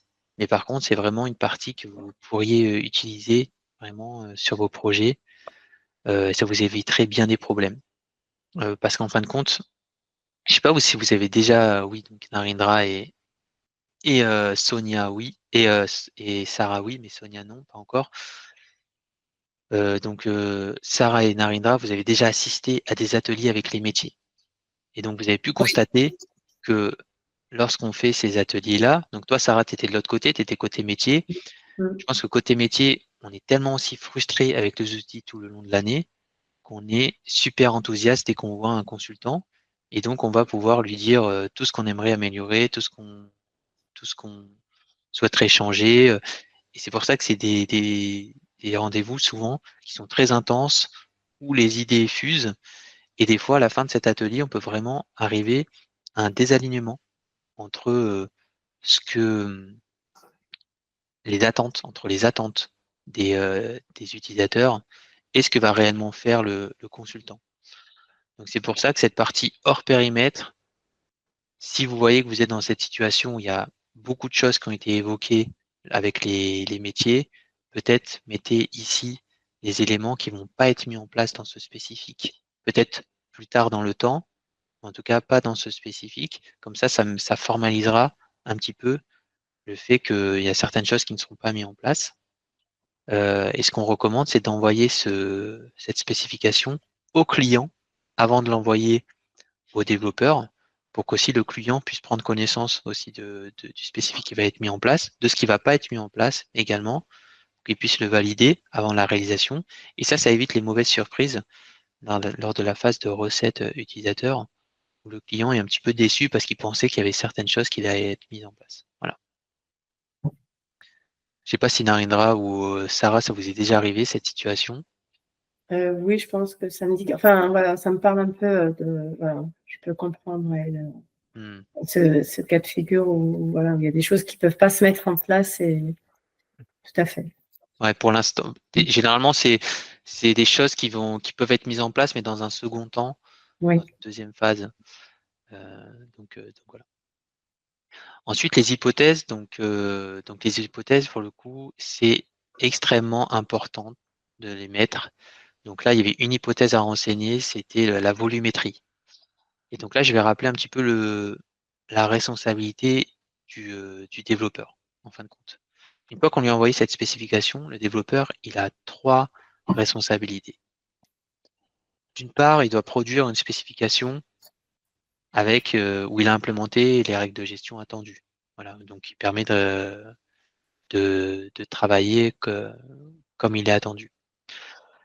Le deuxième, c'est que cette fonctionnalité, elle doit être maintenable dans le temps. C'est-à-dire qu'il doit utiliser aussi des objets techniques qui vont qui ne vont pas être obsolètes à la prochaine montée de version. Donc il doit vraiment s'appuyer sur des choses qui vont pouvoir aussi résister dans le temps. Donc ça, c'est son deuxième responsabilité. Et la dernière, c'est que sa fonctionnalité, elle doit aussi avoir des performances acceptables. C'est-à-dire que quand l'utilisateur va cliquer sur un bouton, on ne doit pas attendre 1 minute ou 2 avant d'avoir un résultat. Ça doit être quelque chose d'assez acceptable en termes de temps de réponse. Et donc, notamment pour faire ce travail pour, pour, pour proposer une solution adéquate en termes de performance, eh bien, on doit donner des éléments aux développeurs, notamment des éléments de volumétrie, c'est-à-dire combien de données il va devoir gérer dans son programme qu'il développera. Est-ce que ça sera des centaines de lignes, des millions de lignes? Parce que lui, il ne va pas du tout organiser de la même manière son développement spécifique en fonction de ces deux cas. Donc, il faut lui donner le plus d'éléments aussi sur le contexte dans lequel va être utilisée la fonctionnalité. Donc, c'est pour ça que là, l'hypothèse qu'on pourrait rajouter, c'est le nombre d'articles qu'il y a dans la base. Comme ça lui donne une idée aussi du nombre de données qu'il va devoir gérer. Et donc, dans le cas où on ne l'indique pas, parce qu'il y a beaucoup de consultants qui ne l'indiquent pas, eh bien, dans le meilleur des cas, on nous demande d'enrichir la spécification, c'est-à-dire qu'on l'envoie au développeur, il nous la renvoie en disant est-ce que tu peux préciser des éléments sur la volumétrie. Bon, c'est pas agréable quand on nous renvoie une spécification parce que ça veut dire qu'elle n'était pas complète. Donc ça, c'est dans le meilleur des cas, mais dans le pire des cas, en fait, le développeur, il nous dit rien. Il développe comme il pense que ça pourrait le faire, hein. Et puis ensuite, on constate que les temps de réponse ne sont pas du tout adéquats. Alors, dans le pire des cas, on le constate directement en production parce qu'on n'a pas fait de vérification de la performance lors des tests, hein, on les fait pas tout le temps. Et ben là, pour le coup, il faut tout refaire. C'est-à-dire qu'il faut refaire la conception technique, le développement. C'est beaucoup de perte de temps et d'argent. Ensuite, on a la dépendance. Donc, dépendance, il n'y avait pas d'autre chose à mettre. Donc, dépendance, c'est tout ce qui peut être lié à, d'autres développements spécifiques ou à du paramétrage. Donc là, en l'occurrence, il n'y avait rien, mais des fois, une fonctionnalité pourra être mise en place une fois qu'une autre fonctionnalité sera mise en place. Donc, c'est pour ça qu'on a des dépendances. Et on les note à cet endroit-là, mais là, il n'y en a pas. Donc voilà, on a fini avec la partie contexte. Après, il y avait une dernière partie sur les liens à de la documentation. Donc là, on aurait pu aussi ajouter les liens vers l'expression de besoin ou à d'autres documentations. Voilà. Maintenant, on arrive sur la partie conception de la solution. Alors, n'hésitez pas à poser vos questions si vous en avez. La conception de la solution a 3 grandes parties dans les reports. Il y a les critères de sélection, comment on va chercher les informations sur base des critères de sélection et comment on les restitue. Okay.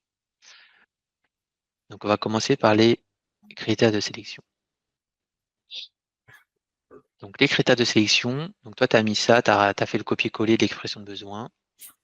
Il y avait quelque chose d'encore plus simple à faire, que je te recommande de faire, c'est d'utiliser l'annexe. En fait, il y avait dans le modèle de document, il y avait une annexe avec un tableau. Je vais l'afficher là.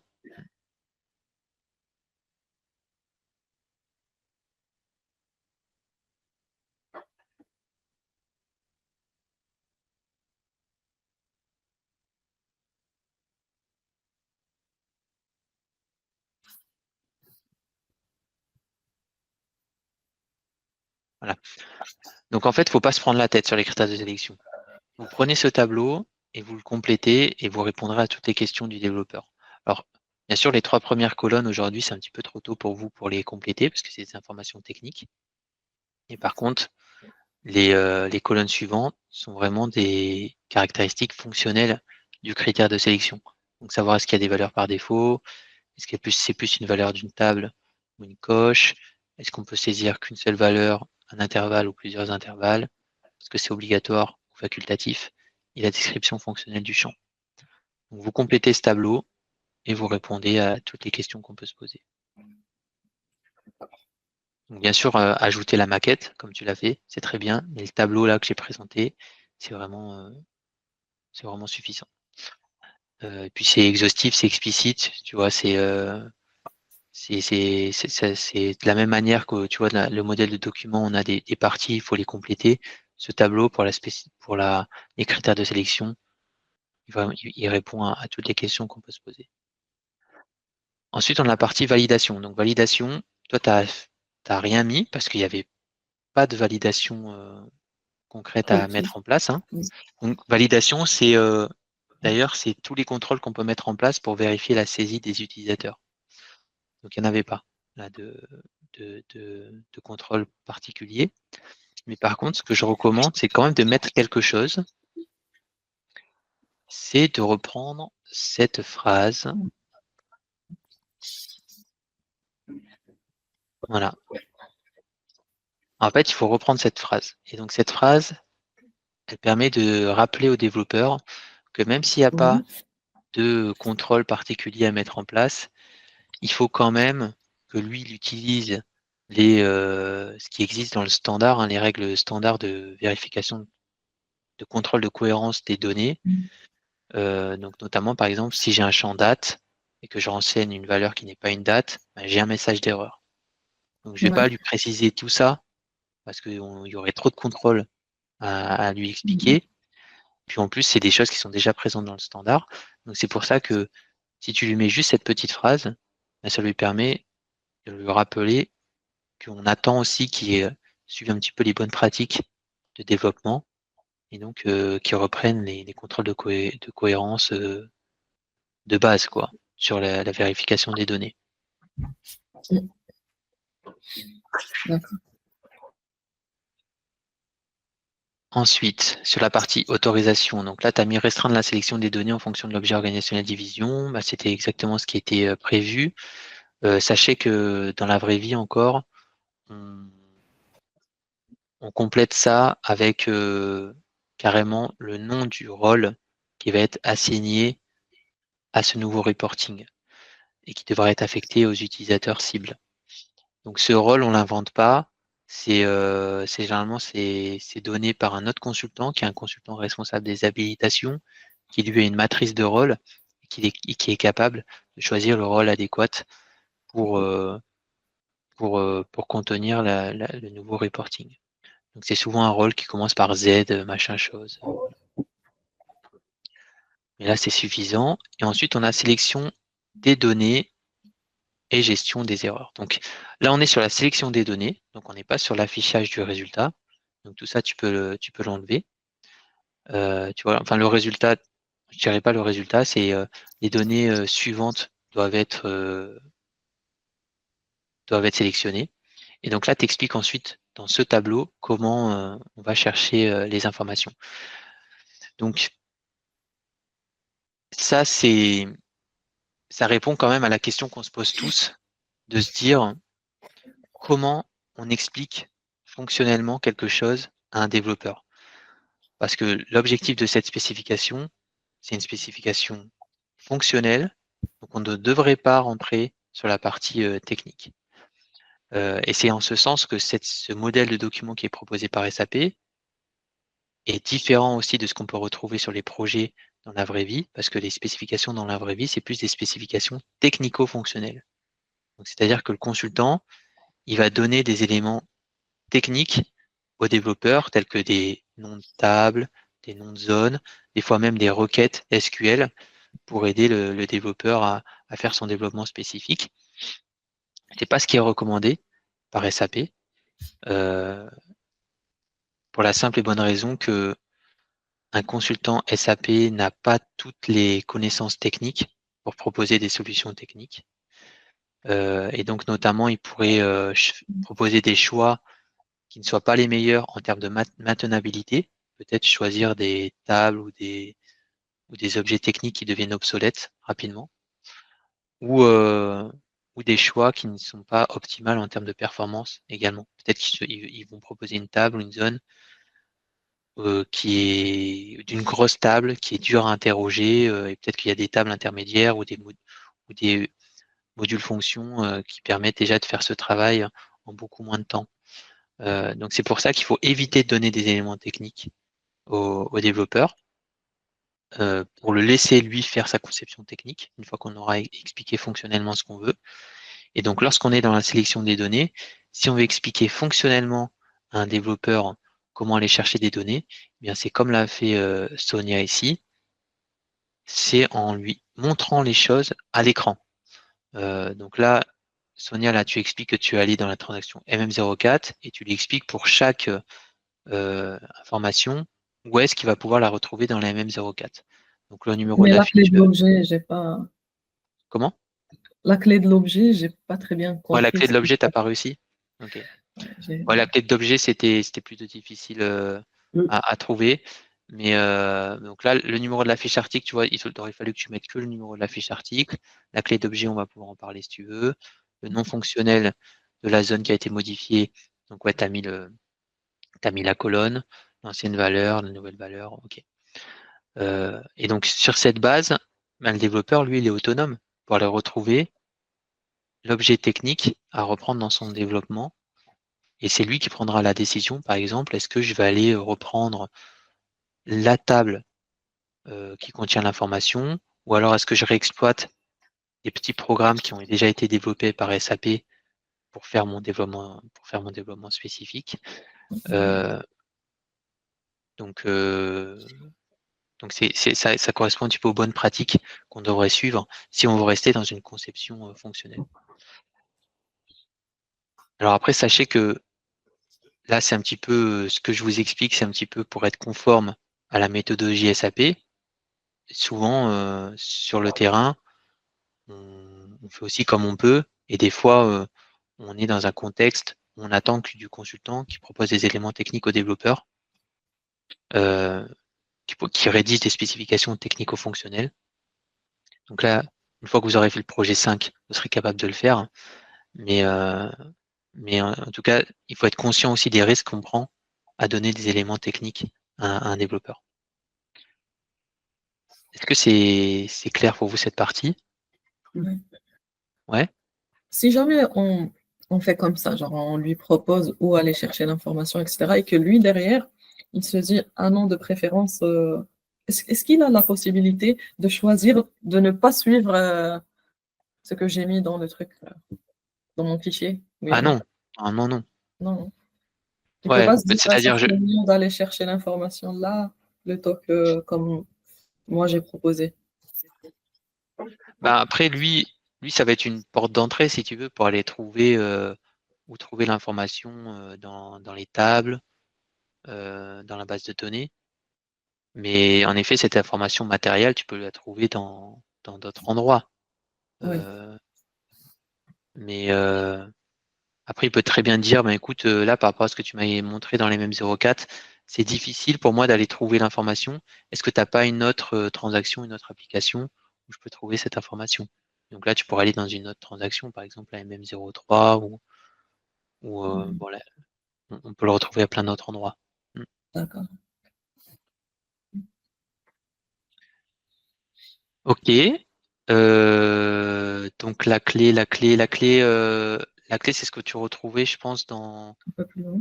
Organization Unit.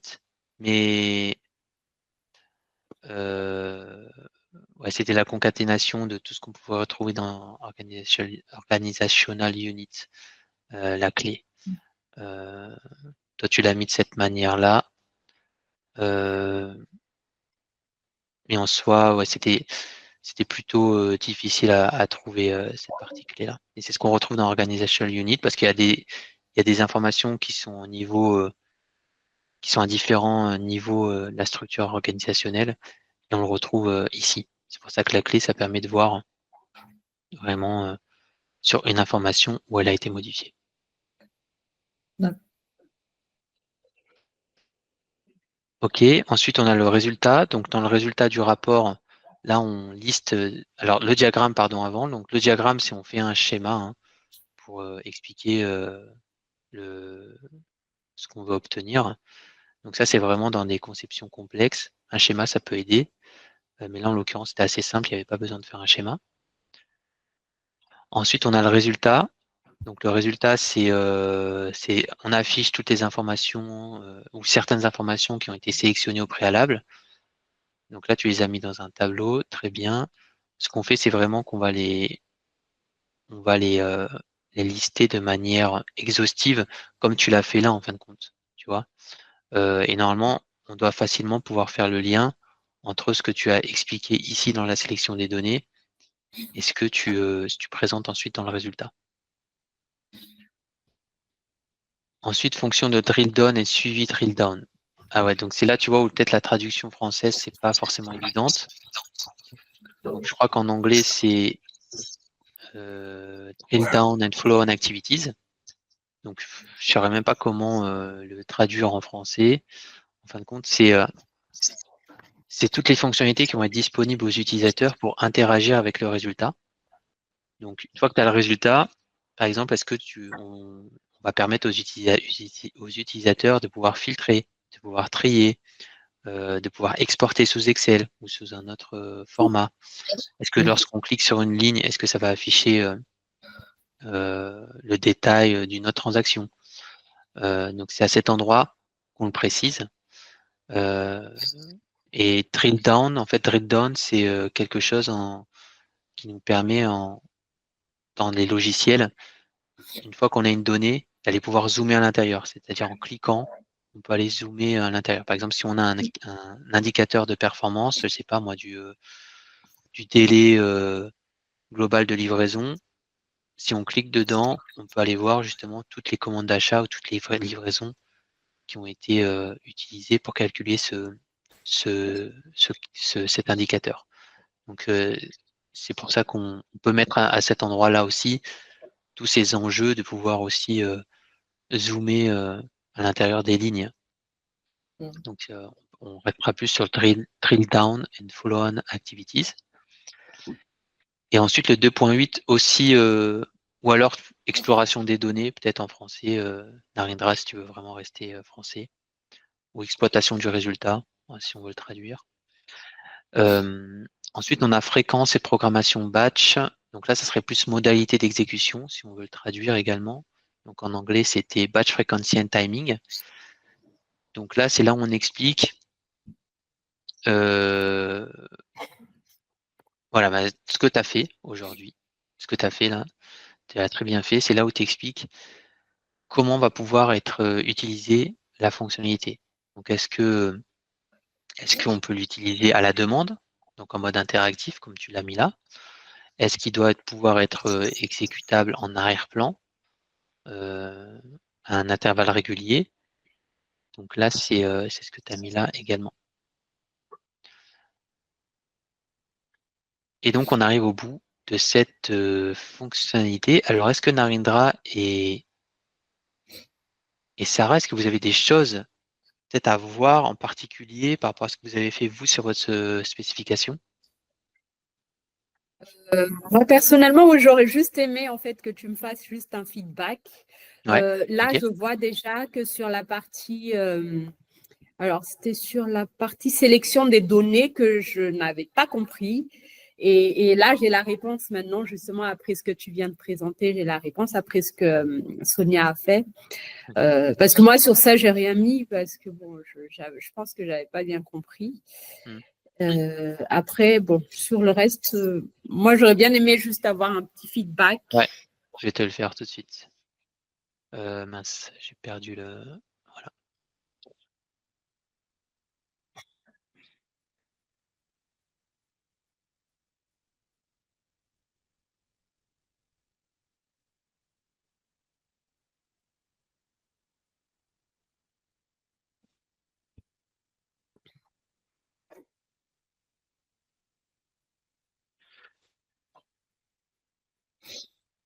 Yes. Alors, J'ai ouais, donc choisi toi, tu as aussi de traduit traduire. Ouais, tu as traduit, ouais, ok. Donc toi, tu as rajouté objectif du projet. C'était quelque chose qui était présent dans le... Non, mais je l'ai Ouais, rajouté. ouais, tu Bon, l'as rajouté, en pourquoi fait, pas. j'adapte un peu. Bon. Ouais, pas de souci. Non, on pourra ajouter des choses, hein, je pense comme en fait c'est important qu'elle soit exhaustive et explicite, je veux dire plus on peut rajouter des choses pour la rendre encore plus explicite, quoi. Pourquoi le standard de SAP n'est-il pas approprié ou suffisant? Donc là, tu as mis toutes les limites de LMM 04.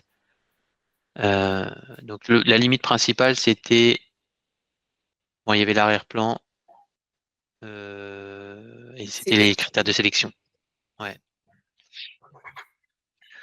Ok. Et donc tes critères de sélection, pas de notion de filtre, ouais, donc tu l'as mis là, et puis ouais, c'est surtout dans les critères de sélection, tu n'as qu'une seule donnée. Et puis tu n'avais pas le compteur aussi. Ok. L'approche alternative.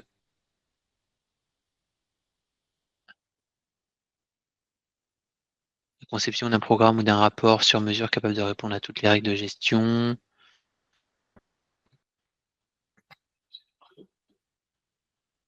Ah, c'est marrant, parce que du coup, toi, dans cette partie, là, c'est plus les possibilités d'implémentation, en fin de compte. Tu as D'accord. décrit là, ici. Alors que quand on parle Où des est-ce qu'on met alternatives, ça? Possibilité ça, d'implémentation, où est-ce qu'on le met? Oui. ben alors les possibilités d'implémentation, pour le coup, on ne détaille pas ici dans cette spécification, parce que une fois qu'on a fait la spécification fonctionnelle, il y a plein de manières de créer un report. Est-ce qu'on va le développer dans la BTP? Est-ce qu'on va le développer dans la BAP? Est-ce qu'on va utiliser déjà une vue CDS View et l'interroger sur Analysis for Office? Il y a plein de possibilités, en fin de compte, d'implémentation. Si tu veux, je pourrais vous partager juste après. Ça va être dans ma dernière newsletter. Là, si vous êtes abonné, vous allez le recevoir. C'est justement les différentes possibilités d'implémentation d'un développement spécifique. Donc, ça évolue régulièrement. Les dernières recommandations de SAP, c'est qu'on peut soit le faire dans certains cas dans, dans SAP, le développement spécifique dans SAP directement, donc en codant de la BAP, soit en le faisant dans la BTP, soit en utilisant des outils no-code mis à disposition aux utilisateurs finaux. Et donc les outils no-code, il y en a beaucoup, des nouveaux qui sont peu utilisés, mais ça devrait être la norme hein, sur les nouveaux projets. Et donc ça, ce choix-là, il est pris par plus l'architecte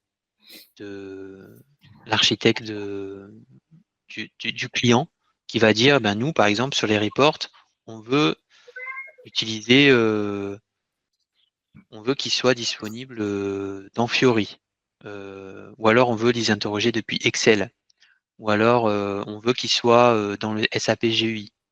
Et en fonction de ça, on utilise bien le développement qui va bien, quoi. Donc ça peut être soit du développement à BAP, soit quelque chose qui va être fait par des outils no-code via des key users.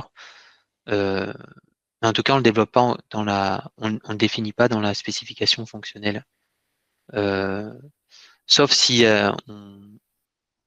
sauf si il y a déjà une décision qui a été prise au préalable d'un architecte en disant qu'on va utiliser ça. Mais sinon, c'est vraiment autre chose, c'est-à-dire une fois qu'on a bien défini la fonctionnalité, c'est-à-dire comment on l'implémente, ça c'est vraiment un autre sujet. Euh, parce que là, on a parlé des outils no-code, donc ça concerne pas que les développeurs, mais les développeurs ils peuvent aussi ils ont plein de manières de le développer, le report. Donc c'est plus le responsable de l'équipe développement qui va dire, bah, écoutez, est-ce qu'on va le coder en ABAP? Est-ce qu'on va le coder dans la base de données ANA? Est-ce qu'on va le coder dans Fiori ou faire une CDS View? Ça, c'est vraiment leur, euh, leur responsabilité, tu vois. Et on ne va même pas en parler, par exemple, dans les spécifications techniques. Spécification technique, si. Pour le coup, ben, c'est lui qui va expliquer, ben, on a développé ça en ABAP, dans le SAP NetWeaver, par exemple. On a mis en place ce contrôle d'autorisation, comme tu l'as dit, basé sur les divisions. Ça, c'est plutôt dans la conception technique. Ouais. Donc là, ce que tu as mis là, c'est plus là, tu as détaillé les possibilités d'implémentation, mais qui sont soit de la responsabilité de l'architecte, soit du responsable de l'équipe développement. D'accord. OK. Ensuite, donc hors périmètre. Donc là, tu as bien mis les trucs hors périmètre, donc tu as bien traduit.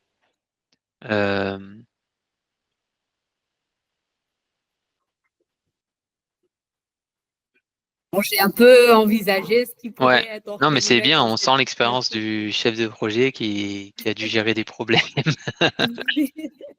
Ouais. Donc, non, c'est bien. OK. Hypothèse. Ouais, donc là, tu as bien mis les hypothèses de nombre d'articles et toutes les autres hypothèses qui sont importantes. Les environnements disponibles, les règles d'autorisation. Donc ça, c'est top.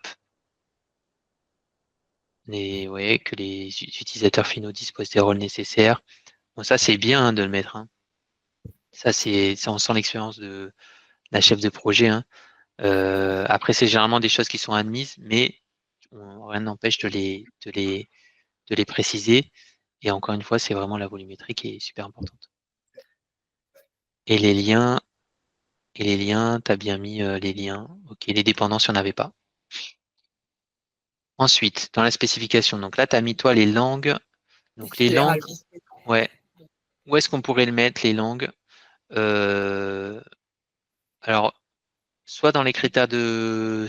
Ouais, tu l'as rajouté ici, après on peut le mettre soit dans les critères de sélection, on peut le mettre aussi soit dans les hypothèses, parce qu'en fin de compte, les langues, comment c'est géré dans SAP, c'est lié à des packages qui sont installés dans le logiciel qui nous permettent d'utiliser SAP dans différentes langues. Donc, c'est pas lié à un développement spécifique, c'est juste lié à un contexte d'installation de SAP. Et donc, dans les hypothèses, ça serait que les langues anglais et français ont bien été installées dans le logiciel SAP. Mais c'est pas faux si tu l'as mis là, c'est pas faux également si on le met dans les critères de sélection. D'accord. Est-ce que c'est utile de l'inscrire, les langues? Moi, je ne l'ai pas mis, en fait, dans le sens où SAP a déjà les langues. Donc, Voilà. du coup, je ne sais pas. Quand c'est des choses qu'on sait qui sont déjà en place, est-ce que ça Si tu sais que c'est déjà en place, sert à rien? tu le précises pas. Oui, Si tu as un doute, tu le mets dans l'hypothèse en disant oui, que les langues, voilà. Mais c'est pas faux de l'avoir mis aussi à cet endroit. En fait, ce qui est important, c'est que ça soit exhaustive, cette spécification. Qu'on n'arrive pas à la fin, ils se disent ah mince, on n'avait pas pensé aux langues. Ah, d'accord. Voilà, tu vois. Ok. Donc voilà. Les critères de sélection, donc là, tu as copié-collé ce qu'il y avait dans l'expression de besoin. Et l'utilisation du petit tableau là est quand même super pratique et plus simple Oui. et pour le développeur.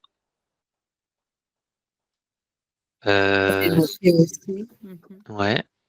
Ensuite, sélection des données, donc ça on l'a vu tout à l'heure. C'est pas évident de bien expliquer à un développeur comment aller chercher des données tout en restant fonctionnel. Et le petit moyen de le faire, la petite astuce, c'est d'expliquer, de montrer au développeur où se situent les informations dans les interfaces utilisateurs. Le diagramme, donc il n'y en avait pas. Sortie du rapport, donc tu as bien listé de manière exhaustive tous les champs. Mais généralement, ça fait le lien avec ce paragraphe où on explique comment on va les chercher. Tu as mis un petit paragraphe point d'attention. Donc ça, c'était quoi? Sur le tri et sur le tri. Donc sur le tri, tu peux le mettre dans les résultats, en effet. Donc il faut que ça apparaisse trié en fonction du tri que tu as défini. Et accessible en mode interactif, ça sera plus dans les modalités d'exécution que tu mets là. Batch frequency and timing. Là, c'est modalité d'exécution. D'accord. Tac, maquette de résultats. Ouais, pardon. Pour le mode interactif, en fait, pour les utilisateurs, sur le besoin du client, c'est pas noté en impératif, en fait. Du coup, Ouais. comment on présente moi, j'ai noté, si possible, en fait, j'ai noté sur le mien pour dire que voilà, c'est pas quelque chose voilà, de réclamer. Voilà. voilà, parce que si on le note de manière que ce soit interactif, il peut penser, enfin le développeur il peut penser que c'est quelque chose qui soit obligatoire. Et du coup, alors que peut-être que voilà, lui il peut pas. C'est quelque chose qui peut être plus difficile à mettre en place. Ouais, tu as raison. C'est vrai. Après, tu verras avec l'expérience, là, sur ce type de reporting, tu sais ce qui est comme tu t'en as déjà fait, tu sais ce qui est faisable ou pas. Oui. Et donc, c'est toujours mieux si tu sais pas en effet de garder un petit peu le niveau d'exigence du client et donc de mettre en facultatif, en nice to have. Euh, Ensuite, on avait la maquette de résultats, donc ça c'est top. Exploration de suivi. Donc là, tu as bien détaillé le fait qu'en double-clic, on a le détail. Parfait. Et après, donc là, dans l'exploration et suivi des activités, là, il faut aussi mettre qu'on peut exporter sous Excel. C'est tout bête, hein. Mais il y a plein de manières de faire des reports dans SAP. Des fois, il y en a, il y a des manières qui ne permettent pas d'exporter sous Excel. Donc il faut le rappeler ici. D'accord. Ça, j'ai noté. Ouais. Tu l'as mis quelque part? En fait, je l'ai noté, je prends des notes en même temps Ah ouais. pendant les échanges, donc j'ai noté parce que tu en avais parlé tout à l'heure. Ok. Batch frequency and timing, donc c'est pas uniquement le fait que ça soit exécutable en arrière-plan, c'est aussi toutes les modalités d'exécution. Et critères de performance, tu l'as mis à la fin. Yes, ben ça, on n'est jamais trop vigilant par rapport à ça, hein, même si tu mets une volumétrie. C'est toujours bien de le rappeler. C'est toujours bien de le rappeler. Où est-ce qu'on pourrait le rappeler d'autres? Ouais, je sais pas, peut-être dans la volumétrie, dans les hypothèses. Tac. Une fois que tu as mis le volume d'article, de rappeler à ce moment-là que, en termes de performance, que le report doit avoir des temps de performance acceptables et ne doit pas dégrader les performances globales du système. D'accord. Ouais. Ok. Et toi, Sarah, tu voulais qu'on regarde un peu plus aussi? Oui, je veux bien. Donc, moi, il est beaucoup plus allégé, je trouve par Ok. rapport à... Je ne sais pas, c'est mon impression. Yes. Alors, comment je sors de là? Ah, voilà. Donc en fait, en plus, j'ai pas précisé, mais on vous demandera pas de refaire la spécification, hein. Encore une fois, c'était vraiment, c'est plus une acculturation, ce projet, c'est une acculturation à la spécification fonctionnelle plutôt qu'une évaluation en tant que telle. Donc toi, tu as gardé en anglais. Ok, donc là, tu as bien mis les 3 premiers. Out of scope, donc là, tu n'as rien mis. Donc, Narendra, tu as mis pas mal d'idées sur les out of scope, hein, sur tout ce qui est périmètre hors périmètre.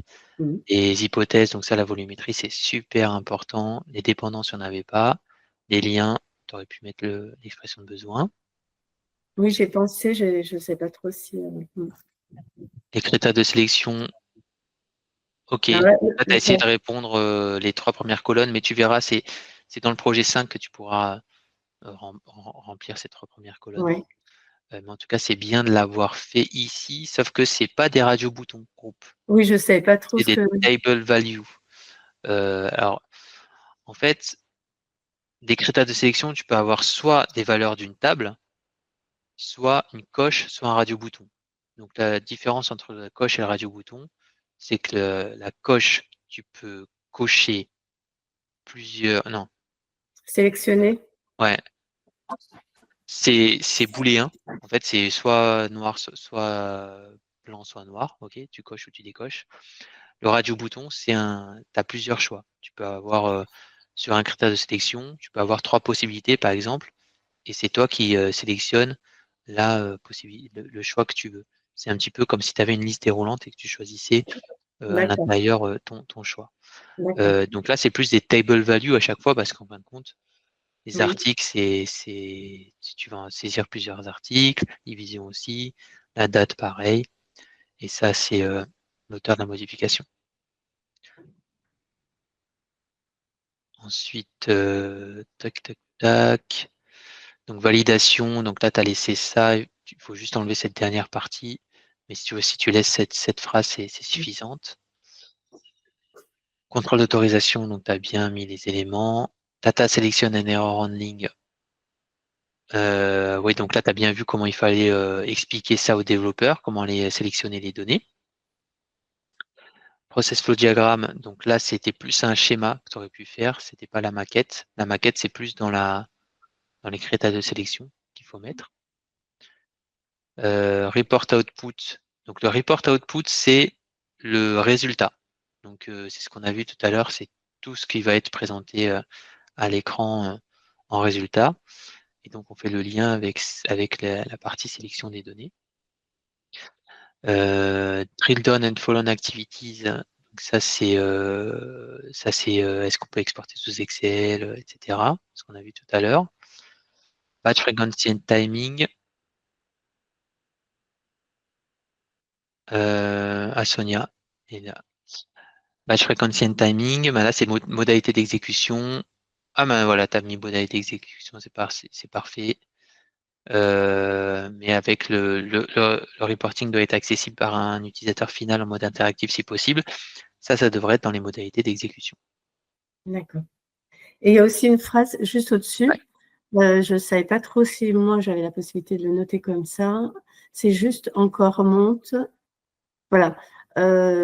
Là où j'ai noté les paramètres de sélection pour les champs, articles, division, auteur, modification, date de modification devraient en fait présenter des extensions. Voilà, j'ai mis quand même une forme de est-ce qu'on peut le. Voilà, comme ouais, en fait, tu peux l'expliquer de manière beaucoup plus simple parce qu'en fait, tu peux exploiter ça. D'ailleurs, tu ne l'as pas renseigné. Oui, parce que c'était vraiment ça l'objet. Donc ça, c'est est-ce que tu peux saisir qu'une seule valeur, un intervalle ou plusieurs intervalles? D'accord. Tu vois? Donc là, c'était multiple range alors. Exactement. Ouais. Ok. Bon, mais écoutez, c'était dense, hein. Je pense que l'enregistrement, il ne sera pas inutile. Mais en tout cas, vous voyez là que les objectifs de ce projet, ils sont assez simples. Je pense qu'on les a tous acquis, hein. C'est déjà de savoir à qui est destiné ce livrable, voir qu'est-ce qu'il est important d'y faire figurer. Donc là, on a vu pourquoi c'est important que ça soit exhaustif, explicite. On a pu voir un petit peu la limite entre la conception fonctionnelle et la conception technique. On a vu aussi à quel moment on devait produire cette spécification, quels différents types de fonctionnalités on peut faire dans SAP. Et donc, ça vous donnera de bonnes bases dans le futur, lorsque vous devrez produire une spécification fonctionnelle. Ce sera sûrement un report pour le premier, hein, parce c'est généralement ceux-là les plus simples.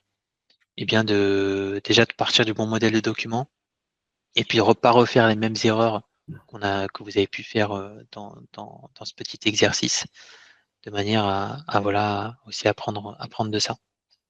Et c'est vrai qu'on est prêt à faire une spécification fonctionnelle généralement à la fin de la formation, une fois notamment qu'on est allé un petit peu en profondeur sur notre module de spécialisation, et on peut voir justement où il est intéressant de mettre en place des développements spécifiques.